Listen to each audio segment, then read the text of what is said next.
Today, I'm building a smart monitoring sensor for my plants. It will track key metrics like soil moisture, ambient light, and air temperature and humidity. Since the device will live outdoors, it needs protection from the elements, which is why I designed and 3D printed this custom enclosure.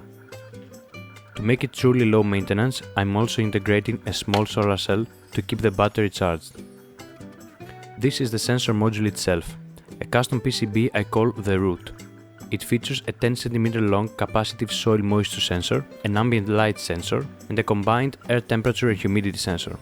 While it's compatible with any microcontroller, it's designed to connect seamlessly to my Sprig-C3 ESP32 development board. So I'm soldering on some female headers to plug the Sprig directly into it. The electronics are powered by an 18650 lithium-ion cell, so I'm using this suitable battery mount. I started by stripping and tinning the mount's wires, then soldered them to the PH2 connector, which is the standard battery connector on the Root module. This connector is common for single-cell lithium polymer batteries, which is why I chose it. However, the batch I ordered online arrived with the red and black wires reversed, so I'm soldering the red to black and vice versa to correct it. Next, I prepare the solar cell, which will be mounted on the enclosure's lid. It will charge the battery during the day, ideally providing enough energy to make manual charging unnecessary. Integrating the solar cell posed a challenge because the enclosure needs to be watertight. My first attempt to seal the lid involved using hot glue around the edges and the wire holes.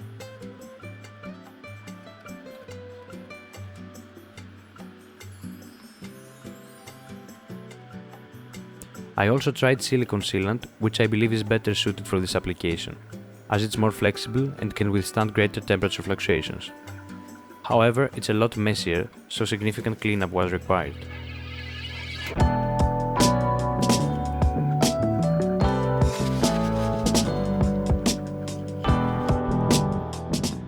Noting the locations of the 5V and ground pins of the Sprig board, I connected it to the Root module. Then I soldered the solar panel's wires to those pins. This way, when sufficient sunlight hits the panel, the generated voltage will charge the battery through the Sprig's integrated charger and battery management system. I then hot glued the battery mount to the bottom of the enclosure and began the final assembly. I first applied silicone sealant into the slit where the sensor probe would be inserted. From this point on, it's best to work with the lid closed. After pushing the sensor through, I cleaned off the excess silicone from the protruding section and applied more to its base for extra water resistance. To be absolutely sure no water could seep through the layers of the 3D print, I applied silicone to the entire bottom of the enclosure. I should mention that I printed the enclosure in transparent PETG to allow sunlight to reach the ambient light sensor inside. Here is the process for adding the device to Home Assistant. Connect the Sprig board to the PC running Home Assistant. Create a new ESP32C3 device using the ESPHome plugin. Copy and paste the YAML configuration file from my GitHub repository. Upload the configuration to the Sprig. This first upload is the only time you'll need a wired connection. After this, you can update the code wirelessly at any time using OTA updates. Now let's take a look at the configuration code. First, we enable the I2C protocol, which is required for some of the sensors. On boot, the Sprig enables these 3 pins to power the 3 sensors of the Root module. This is crucial because when the device is in deep sleep mode, the sensors are powered down to conserve battery. Uncommenting the script.execute line enables deep sleep by running a script defined later in the code. Next, we have the declarations for those output pins I just mentioned. The binary sensor you see here is a helper button I added within Home Assistant. It prevents the device from entering deep sleep mode when I need to reprogram it. Below that, we configure all the sensors. The soil moisture sensor reads analog values, which are then mapped to a 0 to 100% scale. This calibration requires manually recording the minimum and maximum values as they depend on factors like soil type and proximity to the roots. Next, we configure the ambient light sensor and the combined air temperature/humidity sensor. Both communicate via the I2C protocol, which is also used by the Sprig's integrated battery gauge. This design allows us to measure ambient light, air temperature, air humidity, and accurate battery level without using any extra GPIO pins.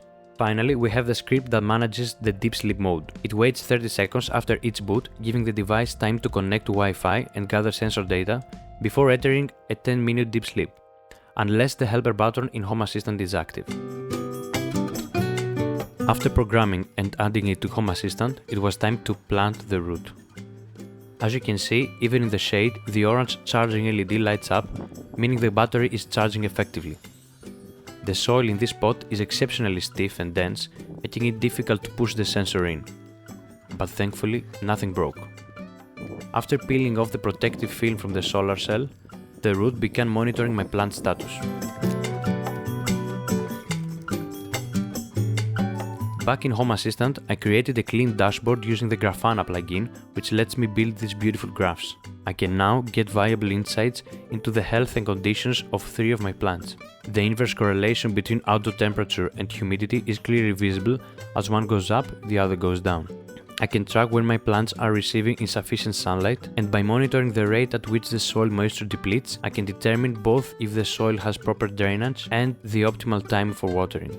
Of course, the real value lies in creating automations based on this data. Home Assistant can calculate overall plant health, send targeted notifications, or even control automatic irrigation, lighting, and ventilation systems, ultimately transforming any garden into a truly smart one. The final test is to see how these devices hold up against the outdoor elements. Stay tuned for the next update on their condition.